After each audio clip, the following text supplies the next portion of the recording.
Hey guys, welcome back to Lavenderpolish. I hope that you all are enjoying the spooky season. Today I'm going to show you how to do this cute little pumpkin manicure, so let's hop right into it. I'm starting out with Simply Peel by Bliss Kiss. This is a liquid latex barrier that we're going to put around the edges of our nails, which will greatly help us with cleanup later on. We're doing this because rather than painting on the glitter polish, we're actually going to sponge it on. This will make your nail polish much less thick if that's something that you don't like, and is generally a much faster method. So I'm taking Zyler the Cat by Holotaco, and I'm first going to apply one thin coat to my nails. This will leave the base just a little bit tacky and ready to accept some new glitters.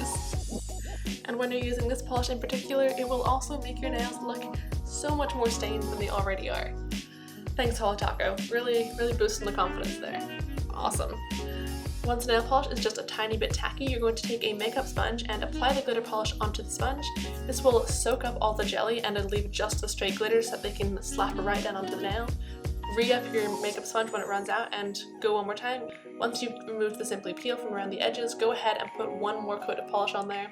Because the sponge does suck away all the jelly, this can take away a bit of the color, and I really wanted that bright orange Zyler the Cat punch. I applied Glossy Taco by Holotaco to all of my nails because this is a necessary step for what we're going to be doing with the future designs.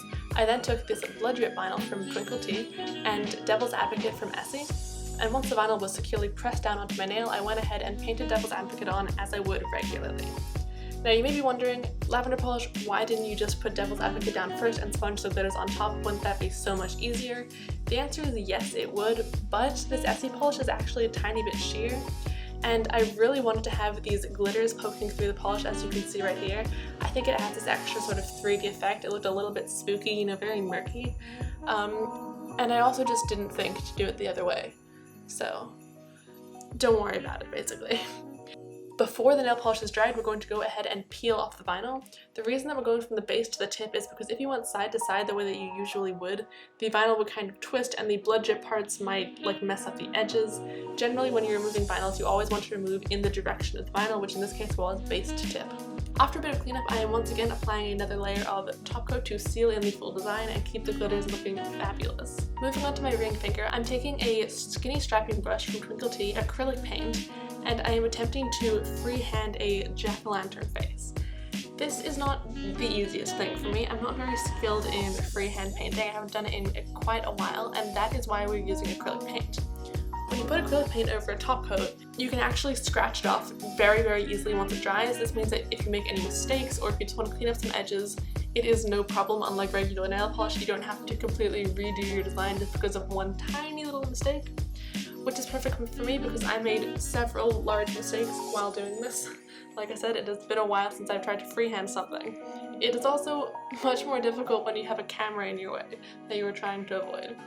Once I finished the outline, I went ahead and filled it all in. This also gave me a chance to smooth out some edges that I didn't love.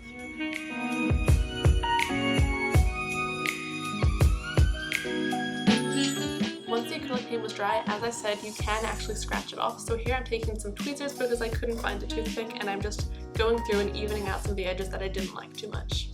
And there we have it. However, I did want to keep the purple sheen that I have from the rest of my nails, so I took the same brush from TwinkledT and Devil's Advocate once again and went over the black with this deep purple color. I'll be honest, you really can't see the difference between the black and the deep purple. It looked pretty much the same in the final result, but what can I say? I had to try.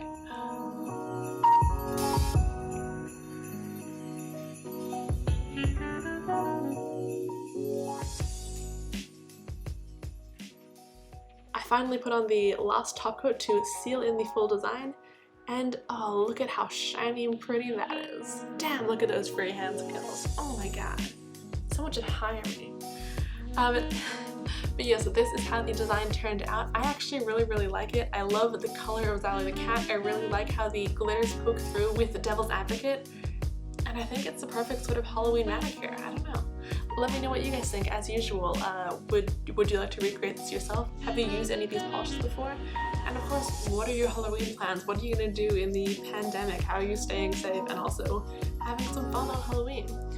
Please let me know. Feel free to like and subscribe if you wouldn't mind. And I'll see you guys later. Bye!